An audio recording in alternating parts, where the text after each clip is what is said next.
Everyone, तो आज मैं एक सुपर नेचुरल फैंटेसी टाइप की एक सीरीज एक्सप्लेन करने वाली हूँ जिसकी IMDb रेटिंग है 8.6, माई एनिमलिस्ट की रेटिंग है 8.8 और 96% गूगल यूजर्स ने इस सीरीज को लाइक किया है। एंड बिलीव मी, आप ये सीरीज काफी इंजॉय करोगे। तो फर्स्ट एपिसोड स्टार्ट होता है और हम यूरी नाम की एक लड़की को देखते हैं जो कि एक फोटो स्टूडियो में आती है जहाँ पर लियान और फैंग नाम के दो दोस्त मौजूद होते हैं।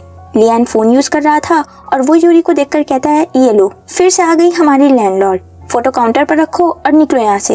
ये सुनकर यूरी चिढ़ जाती है और कहती है, एक तो मैं तुम्हारी हेल्प कर रही हूँ तुम्हारा कर्ज उतारने में और तुम मुझसे ऐसा कहोगे। इसी बात को लेकर ये लोग आपस में लड़ने झगड़ने लगते हैं और फिर फैंग इन दोनों को शांत करता है। खैर, अब यूरी बताती है कि आज का जो उनका क्लाइंट है उन्हें एक फाइनेंशियल डेटा चाहिए जो कि उनके CEO जेन के पास है और जेन काफी ज्यादा चालाक है। डेटा हैक ना हो जाए इस वजह से वो कभी भी उस डेटा को पीसी में स्टोर करके नहीं रखता। तो इस डेटा को हासिल करने का सिर्फ और सिर्फ एक ही तरीका है और वो है जेन की पर्सनल असिस्टेंट एमा, जो कि ज्यादातर जेन के आसपास ही रहती है। यूरी यहाँ पर फैंग को एक फोटो देती है जो कि एमा ने कल रात 10 बजे के करीब क्लिक की थी। तो फैंग जब उस फोटो को देखता है तो पिक्चर से पहले हुए सारे इवेंट उसे दिखने लगते हैं और उसकी आंखें चमकने भी लगती हैं। तभी लियान पूछता है कि क्या काम बन सकता है। फैंग कहता है, हाँ, काम हो जाएगा।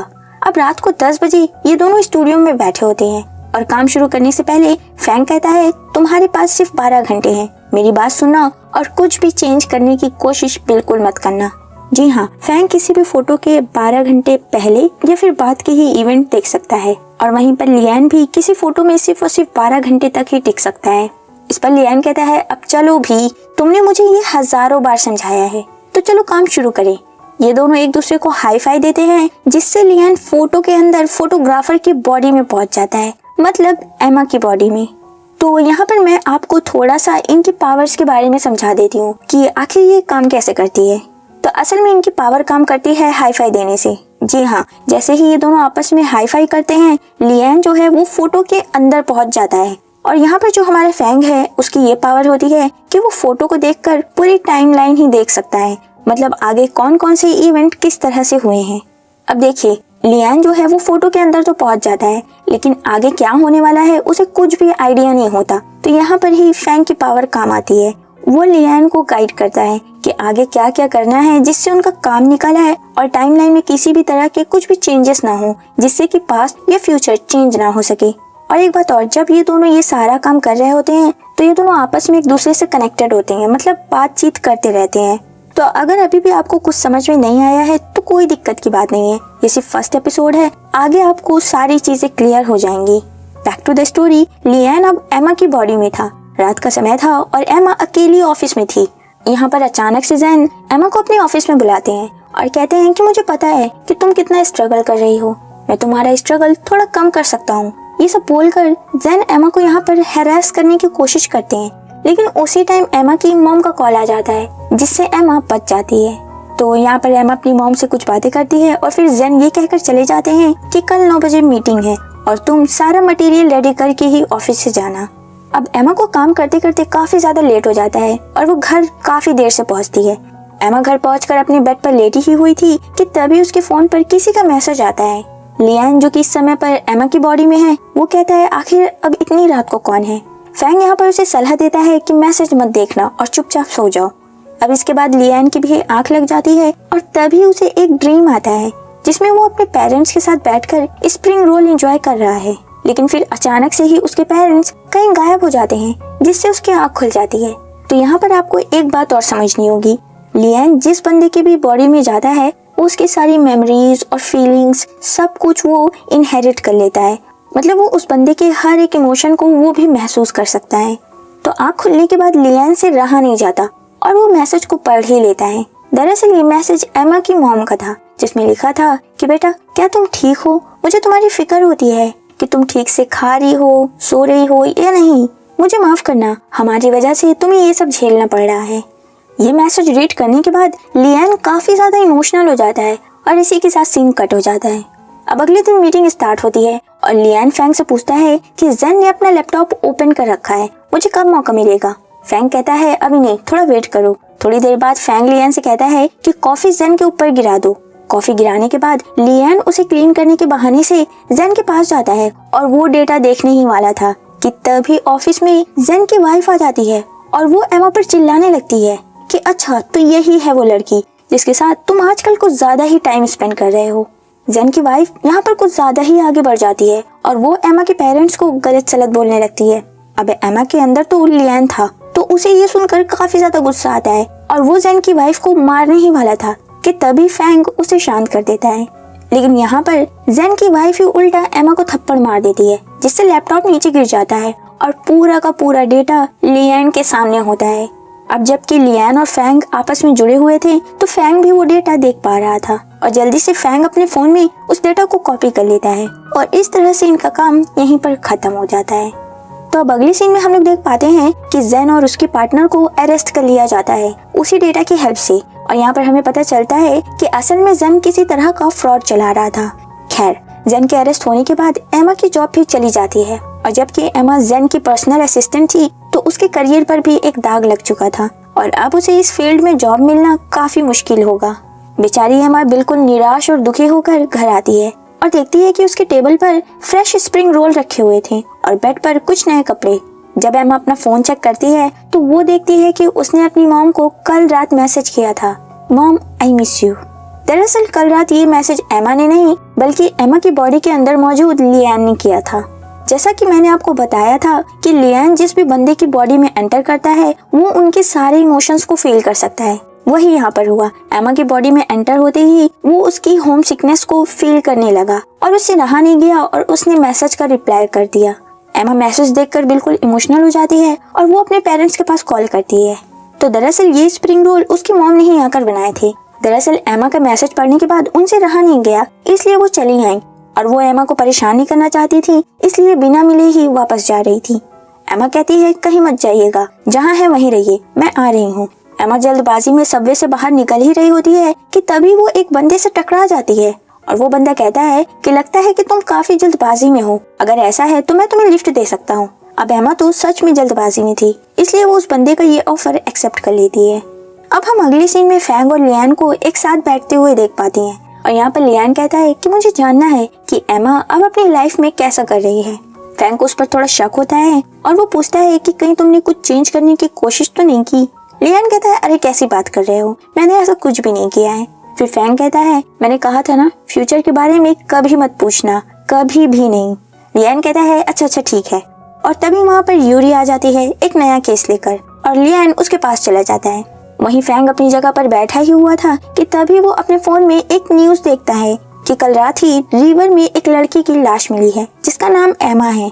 न्यूज को देखने के बाद फैंग चुपचाप से फोन को ऑफ कर देता है और वो इस बारे में लियान से कुछ भी नहीं बताता। अब यूरी इन दोनों को इस नए केस के बारे में समझा रही होती है।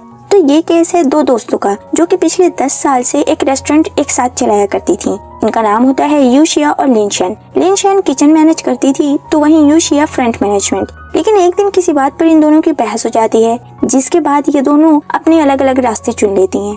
और अब यहाँ पर यूशिया को एक सीजनिंग रेसिपी चाहिए जिसे लिनशन यूज किया करती थी, जिसकी वजह से उसके नूडल्स में एक अलग सा ही फ्लेवर आ जाया करता था। तो अब यूरी के जाने के बाद फैंग फोटोज देख रहा था कि कहीं पर क्या कोई चांस है उस रेसिपी को जानने का, लेकिन फैंग को बहुत ही कम चांस नजर आते हैं उस रेसिपी को जानने का। ये बात फैंग लियान को बताता है। वहीं लियान कहता है कि ये दोनों पिछले 10 साल से एक साथ थी, लेकिन आखिर इनके बीच ऐसा क्या हो गया जो ये अलग हो गई।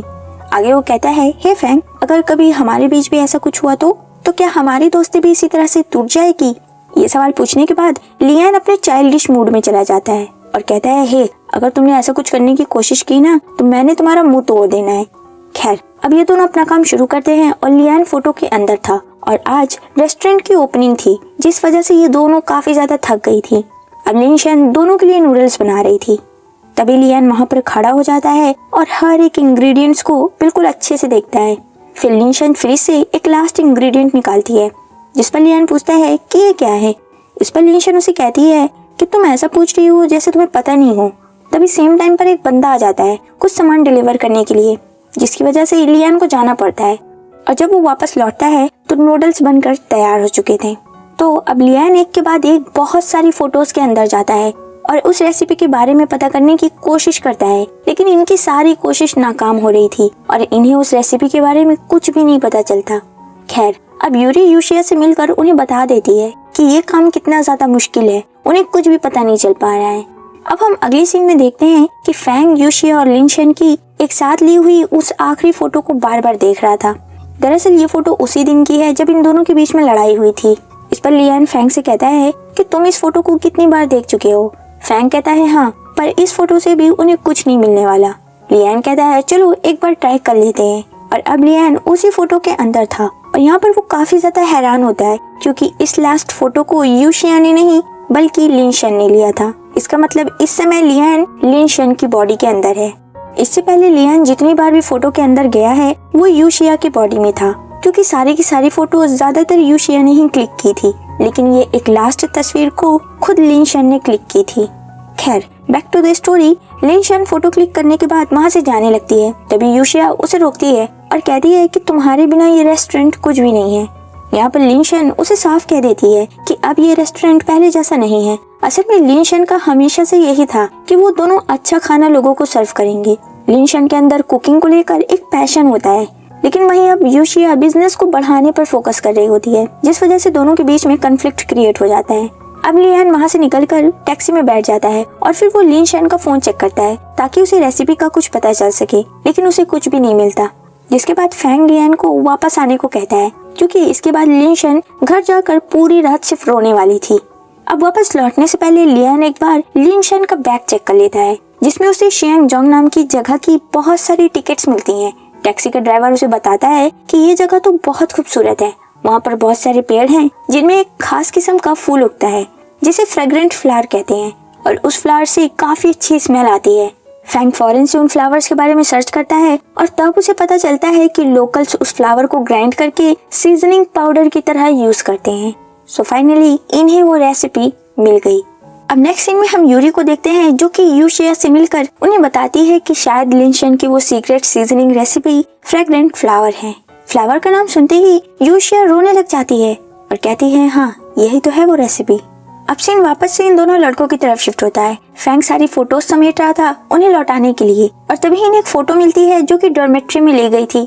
फैंग उसे देखकर कहता है अरे इस फोटो को तो हम लोग भूल ही गए। यहाँ पर लियान की नजर जाती है उस फोटो के अंदर रखे नूडल्स पर और वो फैंग से रिक्वेस्ट करने लग जाता है कि प्लीज वो उसे एक लास्ट बार उस नूडल को खाने दे। फैंग तैयार नहीं हो रहा था, लेकिन लियान चालाकी से उससे हाई फाई लेकर फोटो के अंदर पहुंच जाता है।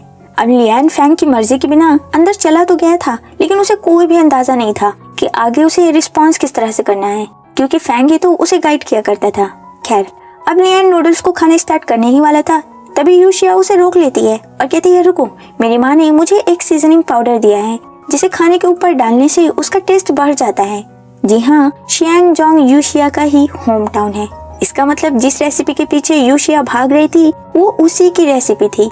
अब अगले सीन में हम यूशिया को वापस से लिनशन के पास जाते हुए देख पाते हैं, मतलब ये दोनों वापस से रीयूनाइट हो जाती हैं। अगले दिन अब यूरी जब जॉगिंग कर रही थी तो हम देखते हैं कि एक बंदा उसका पीछा कर रहा था। फैंग उस बंदे को देख लेता है और फौरन से आकर उस बंदे को पकड़कर पूछता है कि आखिर वो यूरी का पीछा क्यों कर रहा है। वो बंदा अपना नाम बताते हुए कहता है अरे रुको, मैं तो बस एक आर्किटेक्ट हूँ और मैंने सोशल मीडिया पर पढ़ा था कि कुछ लोग फोटो के अंदर जा सकते हैं, बस उसी का पता करते हुए मैं यहाँ पहुँच गया। तो ये इनका एक नया क्लाइंट होता है। खैर अब हिरोकी फैंग को एक फोटो दिखाते हुए बताता है कि ये दिन उसकी जिंदगी का सबसे अच्छा दिन था, पर एक बुरी याद में बदल गया क्योंकि उस दिन उसकी वजह से उसकी टीम मैच हार गई। उसने अपने पहले प्यार को खो दिया और तो और उसकी मॉम से भी उसका झगड़ा हो गया था और अब वो उन सभी को एक मैसेज डिलीवर करना चाहता है जिससे कि उसका पास्ट रिग्रेट थोड़ा कम हो सके। अब फैंग लियान से इस केस के बारे में बताता है, जिस पर लियान कहता है कि अगर मैसेज डिलीवर किया गया तो क्या इससे फ्यूचर चेंज नहीं होगा। लियान कहता है नहीं, ऐसा कुछ नहीं होगा। लियान उससे ज्यादा कुछ सवाल नहीं करता और काम के लिए तैयार हो जाता है। अब हम देखते हैं कि लियान फोटो के अंदर होता है। आज हिरोकी की टीम और ब्लैक डेकन नाम की टीम के बीच एक मैच था और जो भी टीम इस मैच को जीतेगी उसे शहर जाकर खेलने का मौका मिलेगा और तो और इस बास्केटबॉल हॉल को भी अपग्रेड करवा दिया जाएगा। अब ये दोनों टीम ही शहर जाकर खेलना चाहती थी, तो दोनों टीम के बीच में काफी टक्कर का मुकाबला होता है। हिरोकी की टीम अच्छा परफॉर्म नहीं कर रही थी और वो हार रही थी और तभी टीम का जो कैप्टन होता है चैन, उसे चोट लग जाती है जिससे एक स्ट्रॉन्ग प्लेयर टीम से कम हो जाता है और कैप्टन की जगह पर हिरोकी खेलने आता है। हिरोकी खेलने में अच्छा नहीं था तो टीम वाले काफी ज्यादा फिक्रमंद होते हैं। लेकिन अब यहाँ पर हिरोकी के अंदर तो लियान होता है और लियान काफी अच्छा बास्केटबॉल प्लेयर है। देखते ही देखते लियान की वजह से चेन की टीम जीतने लग जाती है और सभी बिल्कुल शॉक हो जाते हैं कि आखिर हिरोकी के अंदर किसकी आत्मा घुस गई है जो कि वो इतना अच्छा खेल पा रहा है। खैर, अब हिरोकी की टीम के स्कोर ब्लैक डेकर के बिल्कुल करीब पहुंच गए थे। तब यहाँ पर फैंग लियान को याद दिलाता है कि वो वहाँ पर बस मैसेज डिलीवर करने गया है, ना कि फ्यूचर को चेंज करने। ये बात सुनने के बाद लियान थोड़ा स्लो डाउन हो जाता है और मैच के दौरान जानबूझकर गिर जाता है। तभी चेन उसे बुलाकर कहता है कि तुम थक गए होगे, अब तुम आराम करो। और चेन अब हिरोकी की जगह पर जाकर खेलने लगता है। उधर चेन खेल रहा था, वहीं लियान के बगल में बैठे केमिस्ट्री के टीचर लियान से चेन के स्ट्रगल के बारे में बताने लग जाते हैं कि उसने इस बास्केटबॉल टीम को बनाने में कितनी जद्दोजहद की है। बल्कि ये जो बास्केटबॉल हॉल है ये एक पुरानी फैक्ट्री हुआ करती थी जिसे चेन ने ही बास्केटबॉल हॉल बनाया और बहुत जल्द ये हॉल भी उजड़ने वाला है क्योंकि स्कूल इस फैक्ट्री की जगह पर कुछ और बिल्ड करने वाले हैं। ये सब सुनने के बाद लियान खुद को रोक नहीं पाता और वो वापस से चेन की जगह पर खेलने के लिए चला जाता है। अब दोनों टीम के गोल्स एक बराबर हो चुके थे और सिर्फ एक गोल की जरूरत थी दोनों में से किसी भी एक टीम को जीतने के लिए। और तभी यहाँ पर ब्लैक डेकर टीम का एक मेंबर हिरोकी को धक्का देकर गिरा देता है और उसका चश्मा जानबूझकर तोड़ देता है जिससे कि वो ठीक से खेल ना सके। अब हिरोकी के अंदर तो लियान था और उसे नियर साइटेडनेस नहीं थी, मतलब वो चश्मे के बिना भी देख सकता था। लेकिन ब्लैक डेकर का वो मेंबर सिर्फ यहीं पर नहीं रुकता, बाद में वो लियान को काफी ज्यादा उंगली करने लगता है जिसकी वजह से लियान को गुस्सा आता है और वो ना चाहते हुए भी एक लास्ट गोल कर देता है जो कि उसे नहीं करना चाहिए था। इस गोल की वजह से हिरोकी की टीम जीत जाती है। गलती करने के बाद लियान को काफी ज्यादा बुरा लगता है क्योंकि उसने टाइमलाइन के एक खास इवेंट को ही चेंज कर दिया था। अब वो फैंग से पूछता है कि अब आगे क्या होगा। फैंग कहता है इस बारे में छोड़ो, अब तुम्हें कैप्टन को मैसेज डिलीवर करना है और इसके लिए तुम्हें कैप्टन को घर तक छोड़ने के लिए जाना होगा। लियान वैसा ही करता है और रास्ते में वो हिरोकी का मैसेज चेन को डिलीवर कर देता है। और जब ये दोनों जा ही रहे थे कि तभी रास्ते में चेन की बहन अचानक से इनके सामने आ जाती है। तभी यहाँ पर फैंग उसे बताता है कि यही है हिरोकी का पहला प्यार और अब तुम्हें इसे मैसेज डिलीवर करना होगा। अब चेन को घर छोड़ने के बाद लियान को चेन की बहन के साथ कुछ वक्त मिलता है जहाँ पर वो हिरोकी का मैसेज उसे भी डिलीवर कर देता है, जिसे सुन के चेन की बहन काफी ज्यादा खुश नजर आ रही थी। तो अब हिरोकी अपने घर पहुँचता है और तब उसकी मॉम उसे काफी सुनाती है कि उसे ये मैच वैच छोड़कर अपनी पढ़ाई पर ध्यान देना चाहिए। खैर, अब लड़ाई को साइड में रखकर हिरोकी की मॉम खाना सर्व करती हैं और तब हिरोकी उनसे शहर जाने की बात कर देता है जिससे वो और भी ज्यादा गुस्सा हो जाती हैं और वो उस पर चिल्लाकर रोने लगती हैं। दरअसल हिरोकी के डैड शहर गए जॉब की तलाश में, लेकिन वो पिछले 2 साल से लौटे ही नहीं और अब हिरोकी भी अपनी माँ को अकेला छोड़कर शहर जाने की बात कर देता है जिस वजह से उसकी मॉम ऐसा रिएक्ट करती हैं।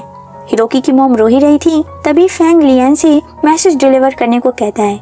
लियान जो भी मैसेज डिलीवर करता है उसे हम व्यूअर्स नहीं सुन पाते, लेकिन हिरोकी की मॉम उसे सुनकर काफी ज्यादा खुश नजर आ रही थी। वहीं फैंग कहता है कि अब हमारा काम पूरा हो गया, तुम अब वापस आ सकते हो। लियान कहता है ठीक है, अब खाना जब सर्व हो ही चुका है तो थोड़ी सी पेट पूजा करके वापस आता हूँ। लियान ने डिनर फिनिश किया ही था कि तभी हिरोकी की मॉम नूडल्स लेकर आ जाती हैं। लियान पूछता है अरे ये किस खुशी में। हिरोकी की मॉम बताती हैं कि आज 12th में है, तुम भूल गए क्या, तुम्हारे पिता का बर्थडे है। पता नहीं ये तारीख सुन के लियान को क्या होता है और वो हिरोकी की मॉम से पूछता है कि साल कौन सा है। हिरोकी की मॉम कहती है अरे क्या तुम सब कुछ भूल गए क्या, ये 2008 है। ये साल सुनते ही लियान एकदम से शॉक हो जाता है और तभी यहाँ पर हमें एक फ्लैशबैक दिखाया जाता है जिसमें छोटा लियान भागते हुए यूरी के पास आता है और उसे बताता है कि उसने अभी न्यूज देखा कि कल रात लिनजैंग टाउन में एक बहुत बड़ा भूकंप आया था जिसमें काफी लोगों की मौत हो गई। क्या मेरे मॉम डैड भी वहीं रहे होंगे, वो ठीक तो होंगे ना यूरी। ये सब बोलकर लियान काफी जोर से रोने लगता है। यूरी कहती है फिक्र मत करो, तुम्हारे पेरेंट्स ठीक होंगे। इसी के साथ ये फ्लैशबैक खत्म हो जाता है। वहीं फैंग लियान से फौरन फोटो से बाहर निकलने को कहता है, लेकिन अब लियान को सब कुछ समझ आ चुका था। जी हाँ, दरअसल आज ही की रात इस टाउन में एक बहुत बड़ा भूकंप आएगा जिसमें लगभग पूरे टाउन के लोग मर जाएंगे।